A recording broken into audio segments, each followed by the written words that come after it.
Good morning.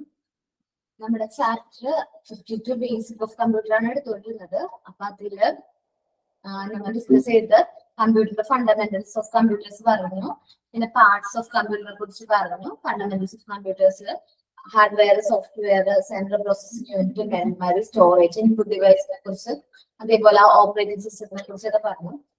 Operating സിസ്റ്റത്തിലാണ് നമ്മൾ സോഫ്റ്റ്വെയർസിനെ കുറിച്ച് പറഞ്ഞത്. നമുക്കൊരു 4 സോഫ്റ്റ്വെയർ മൂന്ന് സോഫ്റ്റ്വെയർ കവർ ചെയ്തിട്ടുണ്ടായിരുന്നു. ഏതൊക്കെയായിരുന്നു? മൈക്രോസോഫ്റ്റ് വേർഡിനെ കുറിച്ച് പറഞ്ഞു. വേർഡ് എന്ന് പറഞ്ഞാൽ ഒരു വേർഡ് പ്രോസസിംഗ് സോഫ്റ്റ്വെയർ ആണ്. ലെറ്റേഴ്സ് ക്രിയേറ്റ് ചെയ്യാനും അതേപോലെ റെസ്യൂമേഴ്സ് അങ്ങനത്തെ കാര്യങ്ങൾ ക്രിയേറ്റ് ചെയ്യാൻ വേണ്ടിയിട്ടാണ് നമ്മൾ എന്ത് യൂസ് ചെയ്തിരുന്നത്? വേർഡ് പ്രോസസിംഗ് സോഫ്റ്റ്വെയർ യൂസ് ചെയ്തെന്ന് പറഞ്ഞു. അത് കഴിഞ്ഞിട്ട് നമ്മൾ പറഞ്ഞ സോഫ്റ്റ്വെയർ ആയിരുന്നു ഏത്? പവർ പോയിന്റ് ആണ് പറഞ്ഞത്. അത് പ്രസന്റേഷൻ സോഫ്റ്റ്വെയർ ആണ്. മൈക്രോസോഫ്റ്റ് പവർ പോയിന്റ് എന്ന് പറഞ്ഞാൽ എന്താണ്? പ്രസന്റേഷൻ സോഫ്റ്റ്വെയർ ആണ്. അതിനെ കുറിച്ച് ഡീറ്റെയിൽസ് പറഞ്ഞു. സ്ലൈഡ് വെച്ചാണ് അത് ക്രിയേറ്റ് ചെയ്യുന്നത്. നമുക്ക് സ്ലൈഡ് ലേഔട്ട് ഒക്കെ കാണാൻ പറ്റും. നമ്മുടെ ഹോസ്പിറ്റലിൽ എന്തൊക്കെ കാര്യങ്ങൾക്ക് വേണ്ടിയിട്ടാണ് യൂസ് ചെയ്യുന്നതെന്ന് പറഞ്ഞു. അടുത്താണ് എക്സല്. അതൊരു സ്പ്രെഡ്ഷീറ്റ് സോഫ്റ്റ്വെയർ ആണെന്ന് പറഞ്ഞു. ഒരുപാട് റോസ് കോളംസ് ഒക്കെ ഉള്ള ഒരു സ്പ്രെഡ്ഷീറ്റ് സോഫ്റ്റ്വെയർ ആണ് ഇത് എക്സൽ എന്ന് പറയുന്നത്. എക്സല് നമ്മുടെ ഹോസ്പിറ്റലായിട്ട് ഒരുപാട് കാര്യങ്ങൾക്ക് യൂസ് ചെയ്യുന്നതെന്ന് പറഞ്ഞു. നമ്മളിപ്പോ ഈ 3 സോഫ്റ്റ്വെയറിൽ ഏറ്റവും ഇമ്പോർട്ടന്റ് ആയിട്ടും കൂടുതലായിട്ട് യൂസ് ചെയ്യുന്നത് മൈക്രോസോഫ്റ്റ് എക്സൽ ആണ്. ഇതാണ് ഈ എക്സലിന്റെ ഇമേജ് ആണ് ഈ കാണുന്നത്. പിന്നെ അതിന്റെ ആപ്ലിക്കബിലിറ്റിനെ കുറിച്ച് പറഞ്ഞു. ഇത്രയും കാര്യങ്ങളാണ് കഴിഞ്ഞ ക്ലാസ്സിൽ പറഞ്ഞു നിർത്തിയത്. ഇനി നമ്മൾ പറയാൻ പോകുന്നത് ഇന്റർനെറ്റിനെ കുറിച്ചാണ്. നമ്മളിപ്പോ എല്ലാവരും കോമൺ ആയിട്ട് യൂസ് ചെയ്യണ ഒരു ആപ്ലിക്കേഷൻ ആണ് ഇന്റർനെറ്റ് എന്ന് പറയുന്നത്. ഗ്ലോബലി യൂസ് ചെയ്യുന്നുണ്ട്. ഇപ്പൊ നിങ്ങളോട് എനിക്ക് കമ്മ്യൂണിക്കേറ്റ് ചെയ്യാൻ പറ്റണത് ഇന്റർനെറ്റ് ഉള്ളതുകൊണ്ട്, ഇന്റർനെറ്റ് കണക്ഷൻ പോസിബിൾ ആയതുകൊണ്ട് മാത്രമാണ് പല സ്ഥലങ്ങളിൽ ഇങ്ങനെ നിങ്ങളോടൊക്കെ എനിക്ക് ഇവിടെ ഇരുന്നിട്ട് എന്ത് ചെയ്യാൻ പറ്റുന്ന ക്ലാസ് എടുക്കാൻ പറ്റുന്നത്. അത് എന്തുകൊണ്ടാണ്? ഇന്റർനെറ്റ് ഉള്ളത് കൊണ്ടാണ്. Communication through internet has revolutionized by the people by the way to connect and interact globally. അപ്പൊ ഇന്റർനെറ്റ് വന്നതോട് കൂടി അതൊരു റെവല്യൂഷൻ ആണ്. ഇന്റർനെറ്റിന്റെ റെവല്യൂഷൻ ആണ്. അത് വന്നതോട് കൂടി പീപ്പിൾസിന് എവിടെ നിന്നിട്ട് വേണമെങ്കിലും അല്ലെങ്കിൽ ഗ്ലോബലി വേറെ രാജ്യങ്ങളിൽ നിന്നിട്ടായാലും എന്ത് ചെയ്യാൻ പറ്റുന്നുണ്ട്? കമ്മ്യൂണിക്കേഷൻ പോസിബിൾ ആവുന്നുണ്ട്. എന്തുള്ളതുകൊണ്ട്? ഇന്റർനെറ്റ് ഉള്ളതുകൊണ്ട്. Here are some important aspects of communication through internet. നമുക്ക് എങ്ങനെയൊക്കെയാണ് നമ്മുടെ ഇന്റർനെറ്റ് വഴി കമ്മ്യൂണിക്കേറ്റ് ചെയ്യാൻ പറ്റണെന്നാ പറയുന്നത്. ഇമെയിൽസ് ആണ് ഒരു എക്സാമ്പിൾ ആയിട്ട് പറയുന്നത്. നമുക്ക് ഒരാളോട് ഒരു കാര്യം മെയിൽ അയച്ചു കൊടുക്കാൻ പറ്റുന്നുണ്ട്.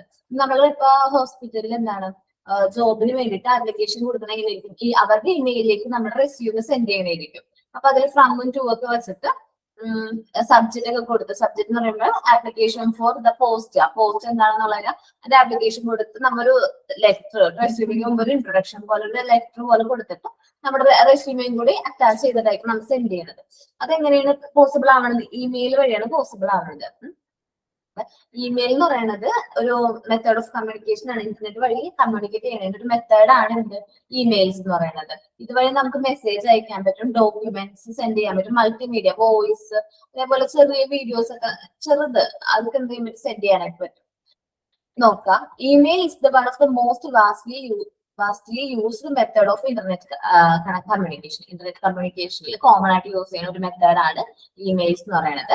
ഇത് permit the users to send and receive message, documents, multimedia content rapidly and secured ആയിട്ട് നമുക്കൊരു മെസ്സേജ് അയക്കാനും അത് സെൻഡ് ചെയ്യാനും അത് റിസീവ് ചെയ്യാനായിട്ടും ഇമെയിൽസിൽ കൂടെ പറ്റും. ഈ ഡോക്യുമെന്റ്സ് സെൻഡ് ചെയ്യാൻ പറ്റും. ഇമ്പോർട്ടന്റ് ആയിട്ടുള്ള ഡോക്യുമെന്റ്സ് ഒക്കെ, അതേപോലെ മൾട്ടിമീഡിയാസ് ഒക്കെ എന്ത് ചെയ്യാൻ പറ്റും? സെൻഡ് ചെയ്യാനും റിസീവ് ചെയ്യാനായിട്ടും എന്ത് വഴി പറ്റും? ഇമെയിൽസ് വഴി പറ്റും. Email provide a flexible and synonymous mode of communication and permitting individuals business to communicate effectively across different time zones. But പല ഡിഫറെന്റ് ടൈം സോണിലുള്ള ബിസിനസ്സിനാണെങ്കിൽ പോലും നമുക്ക് ഇമെയിൽസ് അയക്കാൻ പറ്റും. കാരണം ടൈം പ്രശ്നമല്ല. നമ്മൾ എപ്പോ വേണമെങ്കിലും അയച്ചാൽ അവർക്ക് ആ ടൈമിൽ അവിടെ റിസീവ് ആയിക്കോളും. അപ്പൊ നമ്മളിപ്പോ ഇവിടെ നിന്ന് അയക്കണം അതേ ടൈമിൽ അവിടെ റിസീവ് ആവുകയാണ്. അപ്പൊ ആ ഇൻഫർമേഷൻസ് കുറച്ചും കൂടി കമ്മ്യൂണിക്കേഷൻ കുറച്ചും കൂടി എഫക്റ്റീവ് ആകും. എവിടെ? ഇമെയിൽസ് വഴിയുള്ള കമ്മ്യൂണിക്കേഷൻ ആണെങ്കിൽ. അടുത്താണ് പറയുന്നത് വോയിസ് ആൻഡ് വീഡിയോ കോൾ. നമ്മൾ ഇവിടെ ക്ലാസ് എടുക്കുന്നത് എങ്ങനെയാണ്? വീഡിയോ കോൾ വഴിയാണ്, സൂം വഴിയാണ് നമ്മൾ ക്ലാസ് എടുക്കുന്നത്. അപ്പൊ നമ്മുടെ വോയിസ് കോൾ എന്ന് പറയുമ്പോൾ ഇപ്പൊ വാട്സപ്പിലൊക്കെ നമ്മൾ പുറത്തെ രാജ്യത്തുള്ള ആൾക്കാരോട് കമ്മ്യൂണിക്കേറ്റ് ചെയ്യും. അത്യാവശ്യം നേരെ ഇന്റർനാഷണൽ കോൾ വിളിക്കുന്നേക്കാളും ചീപ്പറായിട്ട് നമുക്ക് വാട്സപ്പ് കോൾ ചെയ്യാൻ പറ്റും. വാട്സപ്പിൽ വോയിസ് കോൾ ചെയ്യാൻ പറ്റും വേറെ രാജ്യത്തുള്ള ആൾക്കാരായിട്ട്. ഇതുപോലെ വാട്സപ്പിൽ നമുക്ക് എന്ത് ചെയ്യാൻ പറ്റും, വീഡിയോ കോൾ ചെയ്യാൻ പറ്റും. അല്ലെങ്കിൽ വേണ്ട, നമ്മുടെ സൂമിൽ നമ്മൾ ഇപ്പൊ എടുക്കുന്ന ക്ലാസ് എങ്ങനെയാണ് സൂം വഴിയാണ്. അതെങ്ങനെ പോസിബിൾ ആണ്, ഇന്റർനെറ്റ് കണക്ഷൻ ഉള്ളത് കൊണ്ടാണ് പോസിബിൾ ആണ്. അത്യാവശ്യം നല്ല ക്വാളിറ്റിയിൽ നമുക്ക് കമ്മ്യൂണിക്കേറ്റ് ചെയ്യാൻ പറ്റും, കാര്യങ്ങളൊക്കെ കമ്മ്യൂണിക്കേറ്റ് ചെയ്യാനായിട്ട് ഈ കോളുകൾ പറ്റുന്നുണ്ട്. അതൊക്കെ എങ്ങനെ പോസിബിൾ ആയിരിക്കുന്നത്, നമ്മുടെ ഇന്റർനെറ്റ് വന്നതോടുകൂടിയാണ് ഇതൊക്കെ പോസിബിൾ ആയിരിക്കുന്നത്. Voice and video call, internet based voice and video call service like Skype, Zoom, Microsoft Teams make individual and business able to have real time audio and video conversation.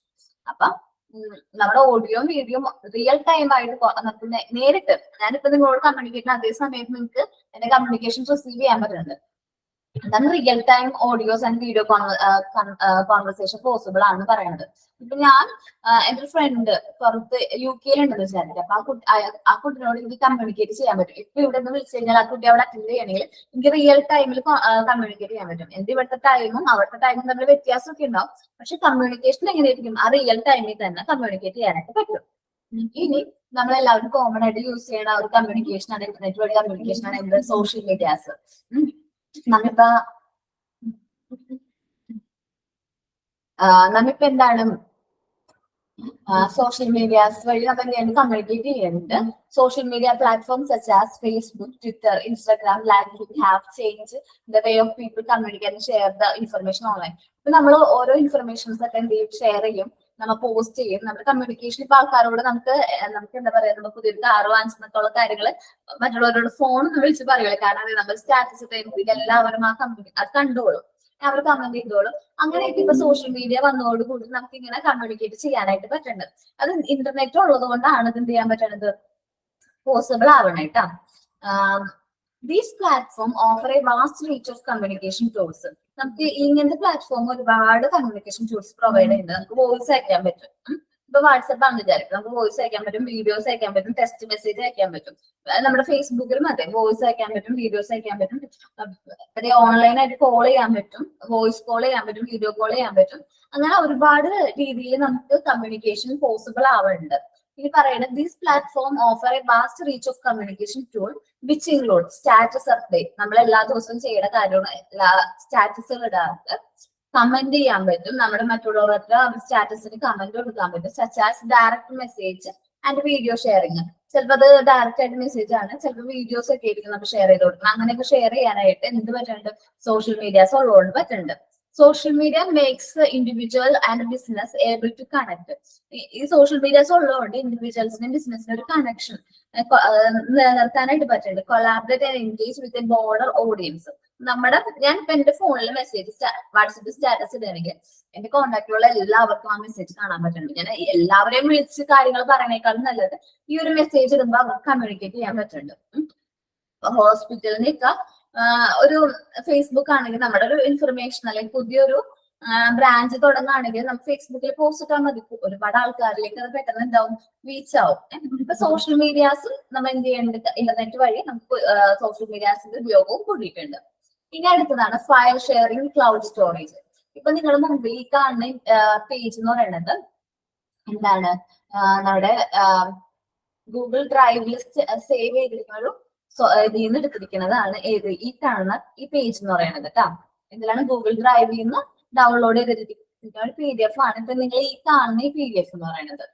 അപ്പൊ നമുക്ക് ഫയലുകള്, നമ്മുടെ documents ഒക്കെ എന്ത് ചെയ്ത് വെക്കാനുള്ള option ഉണ്ട് Google ഡ്രൈവിലേക്ക്, അല്ലെങ്കിൽ drop box, one drive, അങ്ങനെയൊക്കെ എന്ത് ചെയ്യാൻ പറ്റും, അപ്ഡേറ്റ് ചെയ്ത് വെക്കാനായിട്ട് അല്ലെങ്കിൽ അപ്ലോഡ് ചെയ്ത് വെക്കാനുള്ള ഓപ്ഷൻസ് ഉണ്ട്. അപ്പൊ നമ്മുടെ മെയിൽ ID-യിലേക്കാണ് ഇത് സ്റ്റോർ ആവണം. നമ്മുടെ മെയിൽ ID വഴി കയറി കഴിഞ്ഞിട്ടുണ്ടെങ്കിൽ നമുക്ക് ഈ ഡീറ്റെയിൽസ് ഒക്കെ എന്ത് ചെയ്തെടുക്കാൻ പറ്റും, ഡൗൺലോഡ് ചെയ്യണമെങ്കിൽ ഡൗൺലോഡ് ചെയ്യാം, അല്ലെങ്കിൽ വേറെ ആർക്കെങ്കിലും സെൻഡ് ചെയ്യണമെങ്കിൽ അത് ഇമെയിൽ വഴി അറ്റാച്ച് ചെയ്ത് നമുക്ക് സെൻഡ് ചെയ്യാനുള്ള ഓപ്ഷൻസ് എവിടെ ഉണ്ട്. ഇങ്ങനത്തെ ഫയൽ സ്റ്റോറിംഗ് അല്ലെങ്കിൽ ഫയൽ ഷെയറിംഗിലൊക്കെ ഉണ്ട്, ക്ലൗഡ് സ്റ്റോറേജിലൊക്കെ ഉണ്ട്. ഇത് കുറച്ചും കൂടി ഹെൽപ്പാണ്. കാരണം ഞാൻ എന്റെ റെസ്യൂമെ എപ്പോഴും പേപ്പർ ആയിട്ടുള്ള റെസ്യൂമെ സ്റ്റോർ ചെയ്യണമെങ്കിൽ അത് എപ്പോഴും ഫോട്ടോ എടുത്ത് സെൻഡ് ചെയ്യാൻ നിൽക്കണം. ആ ഒരു ഓപ്ഷൻ വേണ്ട. ഞാൻ ഗൂഗിൾ ഡ്രൈവിൽ കയറ്റിയിട്ടുണ്ട്. അതെനിക്ക് സെൻഡ് ചെയ്യണമെന്നുണ്ടെങ്കിൽ ഞാൻ മെയിൽ അയക്കുമ്പോൾ അറ്റാച്ച് ചെയ്താൽ മതി ഗൂഗിൾ ഡ്രൈവിൽ നിന്ന്. ഇന്ന ഡോക്യുമെന്റ് അറ്റാച്ച് ചെയ്ത് സെൻഡ് ചെയ്താൽ മതി, കുറച്ചും കൂടി എളുപ്പമാണ്. അതേപോലെ നമ്മുടെ ഡോക്യുമെന്റ്സ് ഒക്കെ ഉണ്ടല്ലോ, SSLC ബുക്ക്, +2 സർട്ടിഫിക്കറ്റ്, ഡിഗ്രിയുടെ സർട്ടിഫിക്കറ്റ്, PGയുടെ സർട്ടിഫിക്കറ്റ്, അതേപോലെ എല്ലാ സർട്ടിഫിക്കറ്റും, ആധാർ കാർഡ്, ID കാർഡ്, ഇതൊക്കെ എന്ത് ചെയ്യാൻ പറ്റും, നമുക്ക് ഗൂഗിൾ ഡ്രൈവിലേക്ക് സ്റ്റോർ ചെയ്ത് വെക്കാൻ പറ്റും. അത് പെട്ടെന്ന് നഷ്ടപ്പെട്ടു പോകില്ല. കാരണം നമുക്ക് ഇമെയിൽ ID, നമ്മുടെ പാസ്വേഡ് നമ്മുടെ കയ്യിൽ എപ്പോഴും ഉണ്ടെങ്കിലും നോക്കാം, ആ ഒരു ഡോക്യുമെന്റ്സ് എന്ത് ചെയ്യാൻ പറ്റും, അസസ് ചെയ്യാനായിട്ടുള്ള ഓപ്ഷൻ ഉണ്ട്. ഇതെന്ന് വെച്ചാല് നഷ്ടപ്പെട്ടു പോകാനുള്ള ചാൻസ് ഒക്കെ ഉണ്ടല്ലോ. ഇപ്പൊ വെള്ളപ്പൊക്കം വരുമ്പോ എങ്ങാനും അത് നഷ്ടപ്പെട്ടു പോകാം, അങ്ങനെ എന്തെങ്കിലും നാച്ചുറൽ കലാമിറ്റീസ് ഒക്കെ വരുമ്പോ വല്ല പ്രശ്നം വരാണെങ്കിൽ ഇങ്ങനെ സ്റ്റോർ ചെയ്ത് വെച്ചിട്ടുണ്ടെങ്കിൽ നമുക്ക് ഡ്യൂപ്ലിക്കേറ്റ് ഒക്കെ എടുക്കാനായിട്ട് കുറച്ചും കൂടി ഹെൽപ്പാണ്. കാരണം പേപ്പറിൽ ഓരോ ഡോക്യുമെന്റ്സ് സ്റ്റോർ ചെയ്യുന്നേക്കാളും കുറച്ചും കൂടി എന്താണ്, കുറച്ചും കൂടി കംഫർട്ടാണ്, അല്ലെങ്കിൽ കുറച്ചുകൂടി സേഫ്റ്റി ഉണ്ട് എന്ത് നമ്മൾ ഡ്രൈവിലൊക്കെ സ്റ്റോർ ചെയ്ത് വെക്കുകയാണെങ്കിൽ. അപ്പൊ നിങ്ങൾ എല്ലാവരും എന്ത് ചെയ്യുന്ന ഡോക്യുമെന്റ്സ് ഒക്കെ എന്ത് ചെയ്യാം, നിങ്ങളുടെ ഗൂഗിൾ ഡ്രൈവിലേക്ക് സ്റ്റോർ ചെയ്ത് കൂടി ഇടാം. നമ്മുടെ കയ്യിലുണ്ട്, എന്നാലും ഒരു സേഫ്റ്റിക്ക് വേണ്ടിയിട്ട് ഗൂഗിൾ ഡ്രൈവിലേക്കും കൂടി എന്ത് ചെയ്യാം, കാര്യങ്ങളൊക്കെ കയറ്റിടാം. അതേപോലെ നമുക്ക് ഇഷ്ടപ്പെട്ട, അല്ലെങ്കിൽ നമ്മുടെ ഫോൺ മെമ്മറി കൂടുമ്പോ, സ്റ്റോറേജ് സ്പേസ് കുറയുമ്പോ എന്ത് ചെയ്യും, നമ്മുടെ ആവശ്യമുള്ള ഇമേജുകളൊക്കെ എന്ത് ചെയ്യും, നമുക്ക് ഗൂഗിൾ ഡ്രൈവിലേക്ക് അപ്ലോഡ് ചെയ്തിടാറുണ്ട്. അപ്പൊ അതാണെങ്കിൽ നമുക്ക് ഇനിയായാലും പോയി നോക്കാം, ഒരുപാട് സ്പേസ് ഉണ്ട് അവിടെ. നോക്കാം. ഫയൽ ഷെയറിംഗും ക്ലൗഡ് സ്റ്റോറേജും ആണ് പറയുന്നത്. Internet based file sharing platform like Google drive, drop box, one drive makes users to able to share and collaborate on documents, image and other files. നമുക്ക് ഈ കാര്യങ്ങളൊക്കെ എന്ത് ചെയ്യാൻ പറ്റും, ഷെയർ ചെയ്യാനും കൊളാബറേറ്റ് അതിലേക്ക് അറ്റാച്ച് ചെയ്യാനൊക്കെ പറ്റും. Cloud storage service provide a convenient and secure way to store and access the file from anywhere. അപ്പൊ ഈ ക്ലൗഡ് സ്റ്റോറേജ് ഉള്ളതുകൊണ്ട് തന്നെ നമ്മുടെ ഫയൽസ് ഒക്കെ സ്റ്റോർ ചെയ്യാൻ പറ്റും, എവിടെ നിന്ന് വേണമെങ്കിലും സ്റ്റോർ ചെയ്യാൻ പറ്റും, അത് എവിടെ നിന്ന് വേണമെങ്കിലും എന്ത് ചെയ്യാൻ പറ്റും, അക്സസ് ചെയ്യാൻ പറ്റും. ഞാൻ എന്റെ ഫോണിൽ നിന്നാണ് കാര്യങ്ങളൊക്കെ എന്ത് ചെയ്തിരിക്കുന്നത്, മെയിൽ ഡ്രൈവിലേക്ക് അപ്ലോഡ് ചെയ്തിട്ടിരിക്കുന്നത്. എനിക്കത് എന്റെ സിസ്റ്റം എവിടെയെങ്കിലും കൊണ്ടുപോവുകയാണെങ്കിൽ ആ സിസ്റ്റത്തിൽ നിന്ന് എന്റെ മെയിൽ ഐഡിയും പാസ്വേഡ് അടിച്ച് ഡ്രൈവിൽ കയറി കഴിഞ്ഞിട്ടുണ്ടെങ്കിൽ എന്ത് ചെയ്യാൻ പറ്റും, അത് അക്സസ് ചെയ്യാനായിട്ടുള്ള ഓപ്ഷൻ ഉണ്ട്. ഫോസ്റ്ററിംഗ് സീംലെസ് കമ്മ്യൂണിക്കേഷൻ കൊളാബറേഷൻ, കുറച്ചും കൂടി നമ്മുടെ ഫാസ്റ്റർ ചെയ്യും, എന്ന് വെച്ചാൽ നമ്മുടെ കമ്മ്യൂണിക്കേഷൻ കുറച്ചും കൂടി വേഗത കൂട്ടും. ഇനി വെബിനാർസ് ആൻഡ് ഓൺലൈൻ പ്രസന്റേഷൻസ് ആണ് പറയണത്. ഇന്റർനെറ്റ് നമ്മുടെ വെബിനാർ എന്ന് വെച്ചിട്ടുണ്ടെങ്കിൽ ഇപ്പൊ ഓൺലൈനായിട്ട് കാര്യങ്ങളൊക്കെ കമ്മ്യൂണിക്കേറ്റ് ചെയ്യും. ഞാൻ ഓൺലൈനായിട്ടാണ് നിങ്ങൾക്ക് ക്ലാസ് എടുക്കുന്നത്. ഇതുവഴി വെബിനാർ എന്ന് വെച്ചിട്ടുണ്ടെങ്കിൽ ഇതേപോലത്തെ ഒരു ക്ലാസ് വെബിനാർ, വലിയ വെബിനാർ ഒക്കെ നടത്തും, അതേപോലെ ഓൺലൈൻ പ്രസന്റേഷൻസ് ഒക്കെ നടത്തും. അതൊക്കെ എന്തുകൊണ്ട് പോസിബിൾ ആവുന്ന ഈ ഇന്റർനെറ്റ് കമ്മ്യൂണിക്കേഷൻ ഉള്ളതുകൊണ്ട് പോസിബിൾ ആണ്. ഗ്ലോബലി പല രാജ്യത്തുള്ള ആൾക്കാർക്കും ഈ വെബിനാറുകളിൽ എന്തെടുക്കാനുള്ള ഓപ്ഷൻ ഉണ്ട്, പങ്കെടുക്കാനായിട്ട് പറ്റും. ആ സമയത്ത് തന്നെ ഇപ്പൊ ഞാൻ എപ്പോഴാണോ ആ ഒരു പ്രസന്റേഷൻ പ്രസന്റ് ചെയ്യണം, ആ ടൈമിൽ തന്നെ അവർക്ക് അത് കാണാനും അതിൽ കമ്മ്യൂണിക്കേറ്റ് ചെയ്യാനൊക്കെ ആയിട്ടുള്ള ഓപ്ഷൻ ഉണ്ട്. നോക്കാം. Webinars and online presentation. Internet communication permits for the hosting of webinars and online presentation. Webinar നടത്താനും ഓൺലൈൻ പ്രസന്റേഷൻ നടത്താനൊക്കെ ഇന്റർനെറ്റ് കമ്മ്യൂണിക്കേഷൻ പെർമിറ്റ് ചെയ്യുന്നുണ്ട്. Where the speakers can give out the content and interact with the participants in real time. ആ real ടൈമിൽ തന്നെ അവർക്ക് എന്ത് ചെയ്യാൻ പറ്റും, ആ പാർട്ടിസിപ്പൻസ് ആയിട്ട് കമ്മ്യൂണിക്കേറ്റ് ചെയ്യാൻ പറ്റും. പ്ലാറ്റ്ഫോംസ് ആണ് പറയുന്നത്. വെബിനാറും ഓൺലൈൻ പ്രസന്റേഷൻസ് ഒക്കെ നടത്തുന്ന പ്ലാറ്റ്ഫോംസ് ആണ്, എക്സാമ്പിൾസ് ആണ് പറയുന്നത്. Such as go to webinar and WebEx facilitate interactive online events. ഈ ഓൺലൈൻ ഇവന്റ്സ് ഒക്കെ ആയിട്ട് ഇന്ററാക്ട് ചെയ്യാനായിട്ട് ഇങ്ങനത്തെ രണ്ട് പ്ലാറ്റ്ഫോമുകൾ ഉണ്ട്. Which enable the knowledge sharing, training session, product demonstration. അപ്പൊ എന്താ പറയുന്നത്, നമ്മുടെ നോളജ് ഷെയർ ചെയ്യാനായിട്ട് ആൾക്കാരോട് നമുക്ക് ഇപ്പൊ ടീച്ചിങ് ആണെങ്കിൽ അങ്ങനെ ടീച്ചിങ് ഒക്കെ നടത്താൻ, അല്ലെങ്കിൽ ട്രെയിനിങ് സെഷൻ നടത്തണമെന്ന് വിചാരിക്കും. നിങ്ങളെല്ലാവരും ഉണ്ട്, അപ്പൊ നിങ്ങൾക്ക് വേണ്ടിയിട്ടുള്ള ട്രെയിനിങ്സ് പ്രൊവൈഡ് ചെയ്യണമെങ്കിൽ എനിക്ക് ഓൺലൈനായിട്ട് ഓരോ കാര്യങ്ങൾ പ്രസന്റ് ചെയ്യാനൊക്കെ പറ്റും. പ്രൊഡക്റ്റിന്റെ പുതിയൊരു പ്രൊഡക്റ്റിന് ഇന്നോവേഷൻസ് കൊണ്ടുവരാനും ഓൺലൈനായിട്ട് പോസിബിൾ ആണ്. ഇനി നോക്കാം. Overall communication through the internet offer range of effective, convenient and dynamic method to link with others, share information and collaborate across the distance. എന്താ പറയുന്നത്, നമ്മുടെ ഇന്റർനെറ്റ് വഴി കമ്മ്യൂണിക്കേഷൻ എങ്ങനെയാണ് നമുക്കൊരു എഫക്റ്റീവ് ആയിട്ടുള്ള, കൺവീനിയന്റ്, നമ്മുടെ സൗകര്യം അനുസരിച്ച് ഡൈനാമിക് മെത്തേഡ് വഴിയാണ് എന്ത് പോണത്, കമ്മ്യൂണിക്കേഷൻ പോണത്. ഈ ഇൻഫർമേഷൻസ് ഒക്കെ നമുക്ക് ഈ ഇൻഫർമേഷൻസ് ഒക്കെ ഷെയർ ചെയ്യാൻ പറ്റും.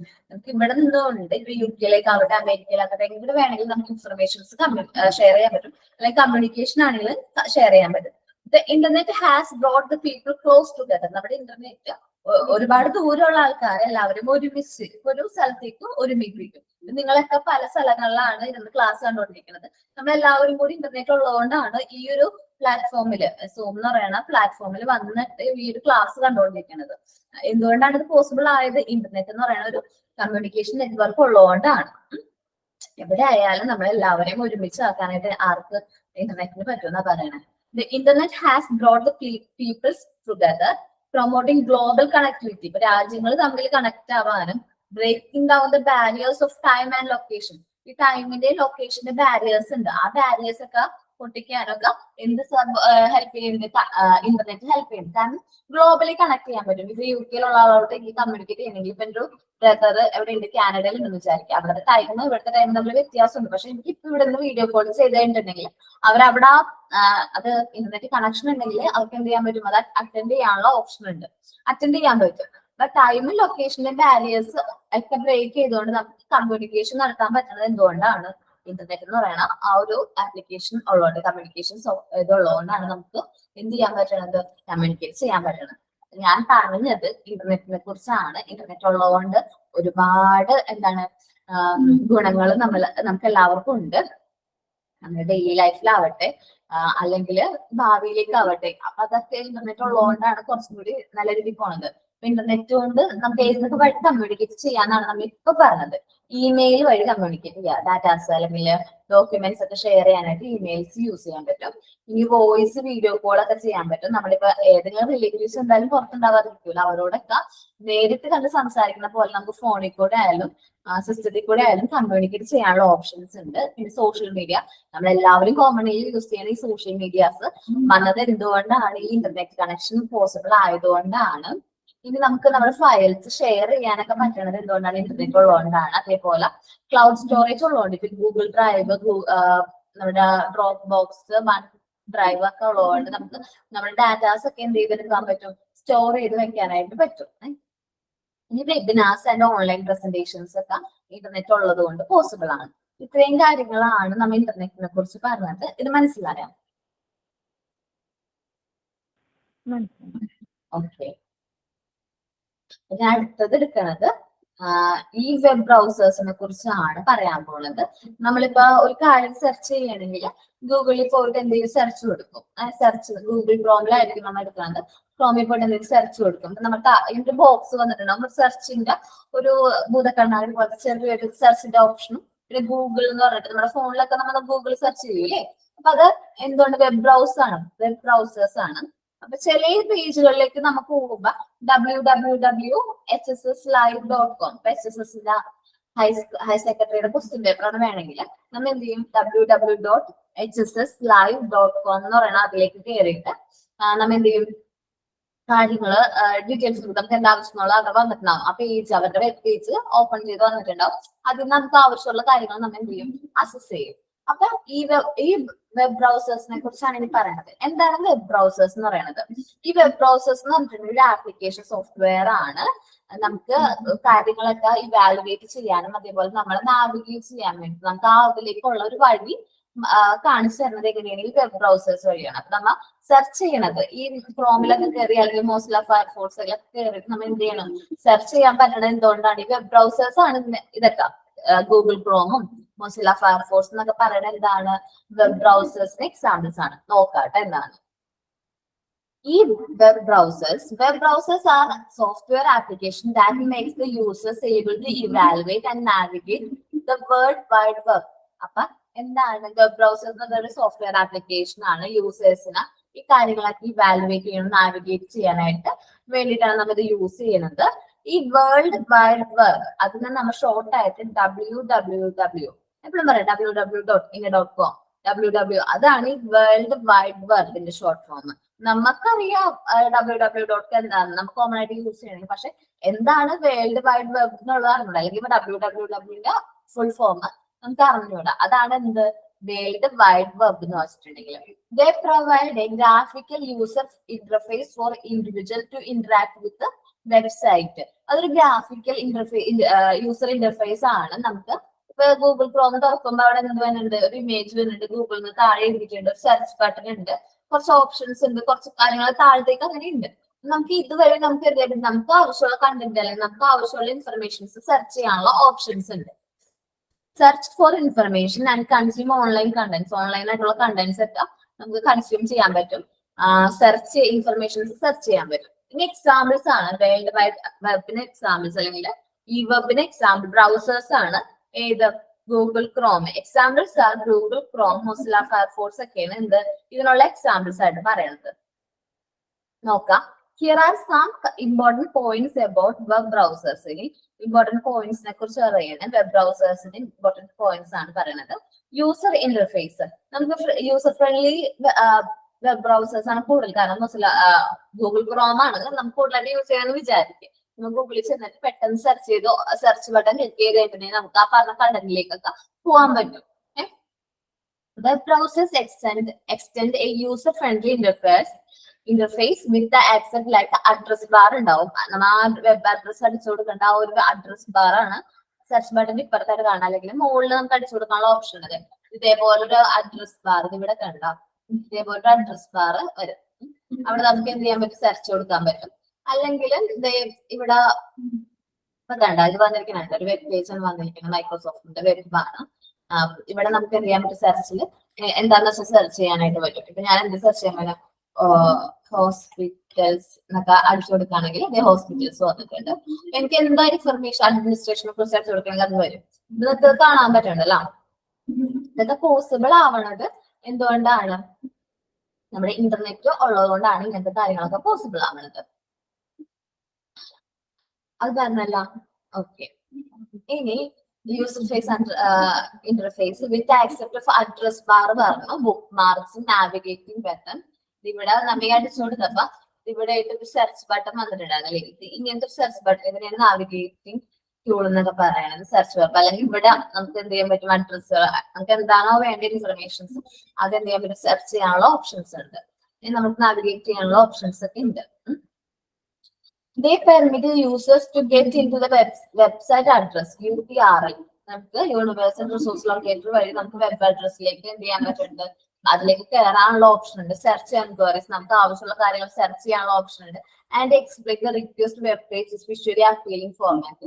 നമുക്ക് ആ ഒരു വിഷ്വലി കാണാൻ പറ്റുന്ന രീതിയിൽ കിട്ടും. ഞാനിപ്പോ ഒരു വെബ് പേജ് എടുക്കാൻ പോണ്. www.hss നമ്മുടെ ഹൈസ്കൂളിന്റെ ആണ്. HSS live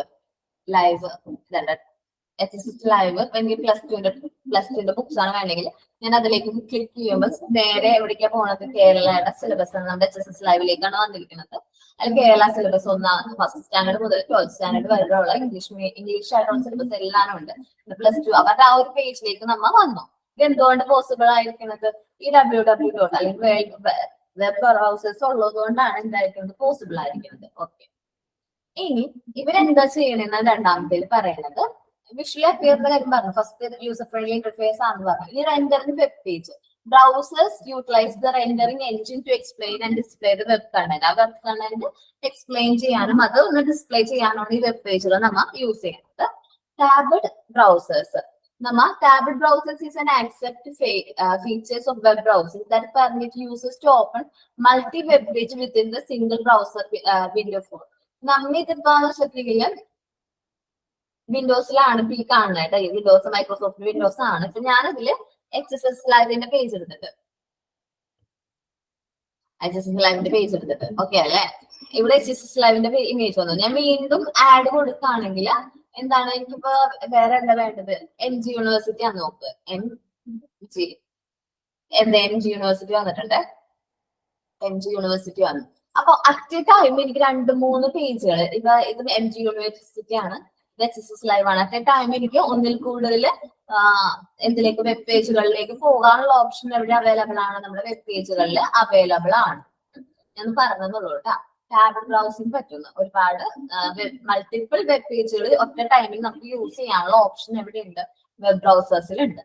Tablet browsing is an accept feature in web browsers that permit the users to open multiple web pages within a single browser window for ഒറ്റയടിക്ക് ഇന്ന കാര്യങ്ങളൊക്കെ നമുക്ക് എന്ത് ചെയ്യാൻ പറ്റും? ബ്രൗസ് ചെയ്യാനൊക്കെ ഉള്ള ഓപ്ഷൻസ് ഉണ്ട്.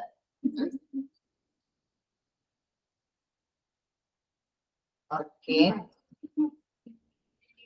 അപ്പൊ ഇനി പറയുന്നത് സെക്യൂരിറ്റി ആൻഡ് പ്രൈവസിയുടെ കാര്യമാണ് പറയുന്നത് കേട്ടാ. ഈ വെബ് ബ്രൗസേഴ്സിന്റെ security privacy. Web browsers give priority to security and privacy features. കുറച്ച് നമ്മുടെ സെക്യൂരിറ്റിക്ക് പ്രയോറിറ്റി കൊടുക്കേണ്ടത്, നമ്മുടെ പ്രൈവസിക്കും അവിടെ എന്ത് കൊടുക്കേണ്ടത്, പ്രയോറിറ്റി കൊടുക്കേണ്ടത്. To protect the users data and provide secure browsing experience. നല്ലൊരു ബ്രൗസിംഗ് എക്സ്പീരിയൻസ് കൊടുക്കും. കാരണം ഇവിടെ നിന്ന് നമ്മൾ ഇപ്പൊ വിൻഡോസിൽ കയറുമ്പോ നല്ല പേജുകൾ നമുക്ക് ഇപ്പൊ ഡൗൺലോഡ് ചെയ്യാൻ പറ്റാത്ത പേജുകളൊക്കെ ആണെങ്കിൽ അവരപ്പൊ പറയും ഈ പേജ് നമുക്ക് ഡൗൺലോഡ് ചെയ്യാനായിട്ട് പറ്റൂല, അതിൽ ഇങ്ങനത്തെ പ്രശ്നങ്ങളുണ്ട്, അല്ലെങ്കിൽ വല്ല വൈറസ് ഉണ്ടെന്നൊക്കെ ഉള്ളവര് നേരത്തെ കൂടിയായിട്ട് നമുക്ക് പറഞ്ഞിട്ട് തരും. അങ്ങനെയൊക്കെ നമുക്ക് പറ്റും. ഇനി ഇപ്പൊ നമ്മൾ ഈ പറഞ്ഞതാണ് ഈ ബ്രൗസേഴ്സിനെ കുറിച്ചാണ് അവർക്ക് 3 ഫീച്ചേഴ്സ് പറഞ്ഞു, അല്ലെങ്കിൽ 4 ഇമ്പോർട്ടന്റ് പോയിന്റ്സ് പറഞ്ഞു. യൂസർ ഇന്റർഫേസ് ആണ്, റെൻഡറിംഗ് വെബ് പേജുകൾ നമുക്ക് റെൻഡർ ചെയ്ത് തന്നെ ടാബിൾ വെബ് ബ്രൗസിംഗ് പറ്റും. ഒന്നിൽ കൂടുതൽ വെബ് പേജുകൾ ഒറ്റയടിക്ക് നമുക്ക് എന്ത് ചെയ്യാൻ പറ്റും, യൂസ് ചെയ്യാനായിട്ട് പറ്റും. സെക്യൂരിറ്റി ആൻഡ് പ്രൈവസി, നമ്മുടെ പേഴ്സണൽ ഇൻഫർമേഷൻസ് അല്ലെങ്കിൽ നമ്മുടെ ഡാറ്റ സെക്യൂർഡ് ആയിട്ട് പ്രൈവറ്റ് ഡാറ്റയ്ക്കും അവര് ഇത് ചെയ്യണത്. ഇനി പോപ്പുലർ വെബ് ബ്രൗസേഴ്സിനെ കുറിച്ചാണ് പറയുന്നത്. പോപ്പുലർ വെബ് ബ്രൗസേഴ്സ് ആണ് എന്താണ്, ഗൂഗിൾ ക്രോം, മൊസില്ല ഫയർഫോക്സ്. എന്തൊക്കെയാണ് ഗൂഗിൾ ക്രോം, മൊസില്ല ഫയർഫോക്സ് ഒക്കെ കുറച്ച് നമ്മുടെ പോപ്പുലർ ആയിട്ടുള്ള ബ്രൗസേഴ്സ് ആണ്. ഇനി ആപ്പിൾ സഫാരി, നമ്മുടെ ഐഫോണിന്റെ കണ്ടു തോന്നുന്നത് ആപ്പിൾ സഫാരി, അപ്പൊ കൂടുതൽ സെക്യൂരിറ്റി ഒക്കെ ഉണ്ട് കേട്ടോ. പിന്നെ മൈക്രോസോഫ്റ്റ് എഡ്ജ്, ഒപ്രിയ, ഇതൊക്കെ എന്താണ് വെബ് ബ്രൗസേഴ്സിന്റെ എക്സാമ്പിൾസ് ആണ്. Users can have the flexibility to select browsers that best suit for the preference need and platform choice. നമ്മുടെ നീഡ് അനുസരിച്ച്, നമ്മുടെ പ്രിഫറൻസ് അനുസരിച്ചാണ് നമ്മൾ എന്ത് സെലക്ട് ചെയ്യുന്നത്, നമ്മുടെ വെബ് ബ്രൗസർ സെലക്ട് ചെയ്യുന്നത്. ഞാൻ വെച്ചിട്ടുണ്ടെങ്കിൽ ഞാൻ എപ്പോഴും ഗൂഗിൾ ക്രോം ആണ് ഇത് ചെയ്യണത്. ഇത് ഞാനിപ്പോ കാണിച്ചത് നിങ്ങളെ മൈക്രോസോഫ്റ്റ് വിൻഡോസ് ആയിരുന്നു കാണിച്ചത്. ഞാൻ എപ്പോഴും യൂസ് ചെയ്യണമെന്ന് വെച്ചിട്ടുണ്ടെങ്കിൽ ക്രോം ആണ്. എനിക്ക് കുറച്ചും കൂടി കംഫർട്ട് ആയിട്ട് തോന്നുന്ന ക്രോം ആണ്. കാരണം ഇന്റർനെറ്റ് ഇതൊക്കെ ഉണ്ട്, മൊസില്ല ഫയർഫോക്സ് ഒക്കെ ഉണ്ട്, പക്ഷെ എന്നാലും ഇന്റർനെറ്റ് എക്സ്പ്ലോറർ ഒക്കെ ഉണ്ട്. പക്ഷെ എന്നാലും എനിക്ക് ഗൂഗിൾ ക്രോം ആണ് കുറച്ചും കൂടി ആപ്റ്റ് ആയിട്ട് തോന്നുന്നത്. കാരണം കുറെ ഫയലുകളൊക്കെ ഡൗൺലോഡ് ചെയ്യാനായിട്ട് ഗൂഗിൾ ക്രോമിൽ കയറിയാൽ മാത്രമേ നമുക്ക് PDF ഫയലൊക്കെ ഡൗൺലോഡ് ചെയ്യാൻ ഓപ്ഷൻ ഉണ്ടാവുള്ളൂ. ഫോണിലാണ് ഞാൻ മെയിനായിട്ട് യൂസ് ചെയ്യുന്നത്. അപ്പൊ ഗൂഗിൾ ക്രോമിൽ നിന്ന് ഡൗൺലോഡ് ചെയ്യാനായിട്ട് കുറച്ചും കൂടി എളുപ്പമാണ്. ഈ കാണുന്നതാണ് ഇത് മൊസില്ല ഫയർഫോക്സിന്റെ ചിഹ്നമാണ് കാണാണ്ട്. ഈ ഇമേജ് ഇത് മൊസില്ല ഫയർഫോക്സിന്റെ ഒരു എക്സാമ്പിൾ ആണ്. നമ്മുടെ ഗൂഗിൾ ക്രോമിന്റെ എക്സാമ്പിൾ ആണ് ഈ കാണുന്ന ഇമേജ് കേട്ടാ. 2 ഇമേജ് നമ്മൾ നോക്കാം. ഇത് മൊസില്ല ഫയർഫോക്സിനുള്ള എക്സാമ്പിൾ ആണ്, ഇത് ഗൂഗിൾ ക്രോമിനുള്ള എക്സാമ്പിൾ ആണ് കേട്ടാ.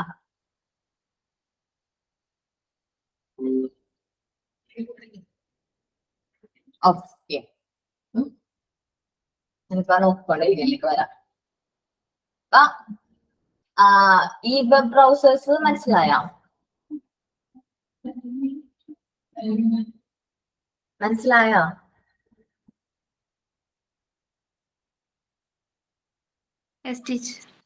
ഓക്കേടാ. അപ്പൊ ഇനി നമുക്ക് പോണത്, ഇനി നമ്മ വെബ് ബ്രൗസേഴ്സിനെ കുറിച്ച് പറഞ്ഞു, ഇന്റർനെറ്റിനെ കുറിച്ച് പറഞ്ഞു, ഒരുപാട് കാര്യങ്ങൾ പറഞ്ഞു. ഇപ്പൊ ഈ ഇന്റർനെറ്റിലൊക്കെ നമുക്ക് കയറുമ്പോ നമ്മ ഒരു എന്താ പറയാ, റോങ് ആയിട്ടുള്ള അഡ്രസ്സിലൂടെ കയറുമ്പോ നമ്മുടെ സിസ്റ്റത്തിലേക്ക് വൈറസ് അല്ലെങ്കിൽ അങ്ങനത്തെ ത്രെഡ്സ് വരാനുള്ള ചാൻസ് കൂടുതലാണ്. ഇപ്പൊ ഓൺലൈനാണ് ഇന്റർനെറ്റ് ഒക്കെ അങ്ങനെ വരുമ്പോ നമുക്ക് നമ്മുടെ ഫോണിലേക്കൊക്കെ വൈറസ് ഉണ്ടാവും. അപ്പൊ നമ്മ ചില ഫോണുകളിൽ അല്ലെങ്കിൽ ചില സിസ്റ്റത്തിലൊക്കെ ആന്റിവൈറസ് പ്രോഗ്രാം ഉണ്ടെങ്കിൽ വൈറസ് അറ്റാക്ക് ചെയ്യുമ്പോൾ നമുക്കത് കുറച്ചും കൂടി സേഫ് ആണ്. പക്ഷെ ചില ഇതിൽ എന്താണ് ആന്റിവൈറസ് പ്രോഗ്രാം ഒന്നും ഇല്ലെങ്കിൽ വൈറസ് അറ്റാക്ക് നേരിട്ട് ബാധിക്കും. നമ്മ ചില സോങ് ഒക്കെ ഡൗൺലോഡ് ചെയ്യുന്ന സമയത്തൊക്കെ ആയിരിക്കും ഈ വൈറസുകൾ കയറുന്നത് ഫോണിലോട്ടൊക്കെ.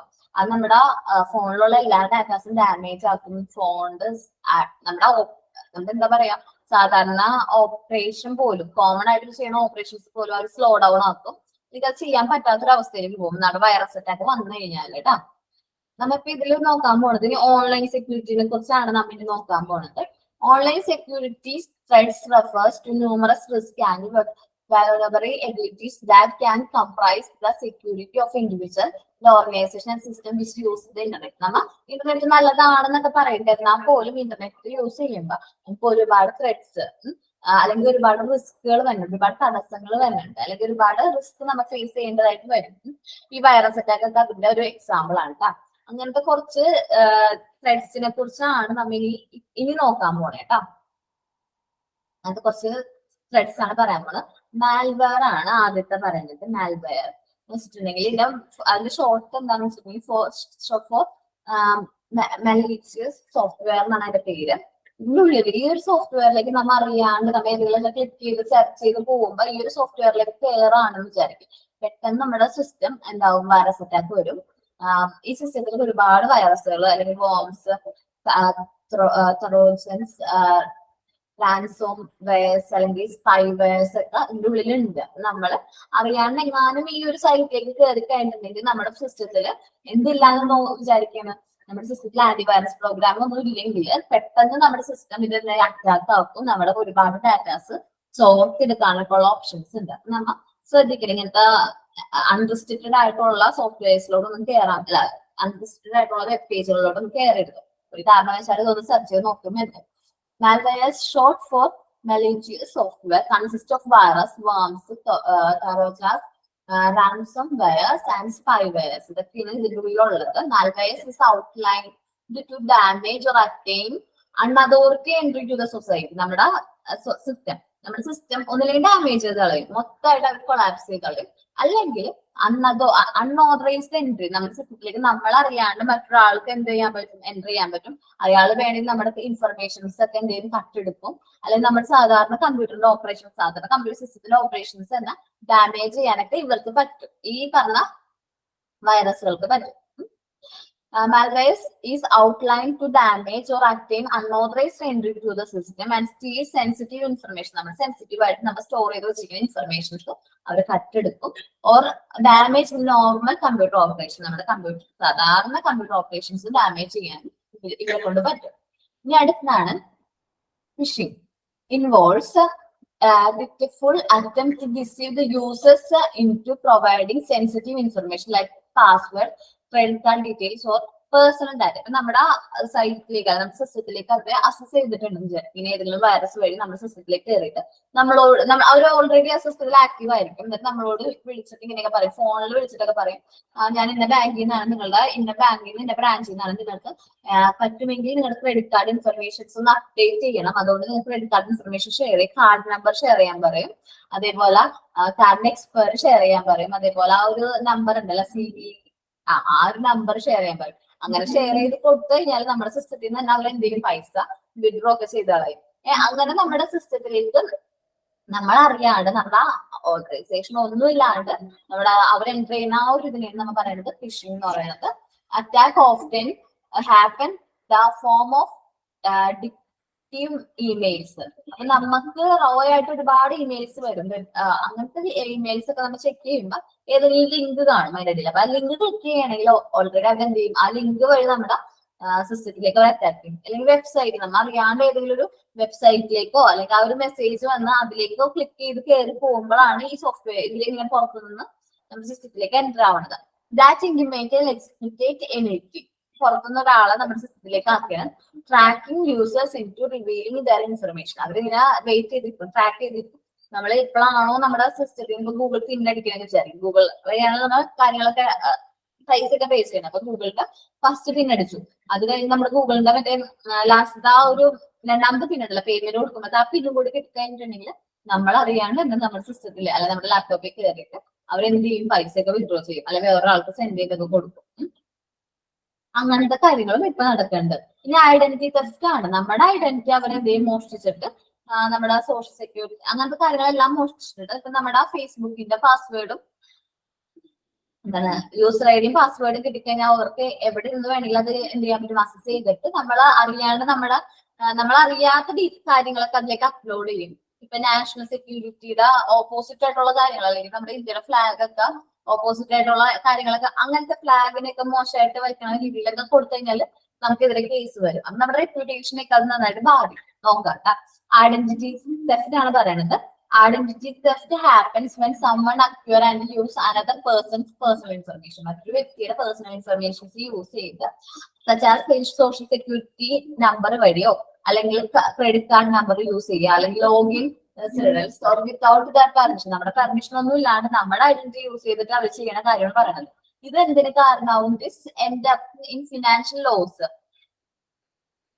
ലോസ് വരുത്താനായിട്ട് കാരണമാവും. അതേപോലെ അൺഓതറൈസ്ഡ് എൻട്രി ടു അക്കൗണ്ട്സ്, നമ്മുടെ പേഴ്സണൽ എന്താവട്ടെ ഫേസ്ബുക്ക്, ഇൻസ്റ്റഗ്രാം, ട്വിറ്റർ, ഇത് ഏത് അക്കൗണ്ടിലേക്കും അവർക്ക് അൺഓതറൈസ്ഡ് ആയിട്ട് എൻട്രി ചെയ്യും.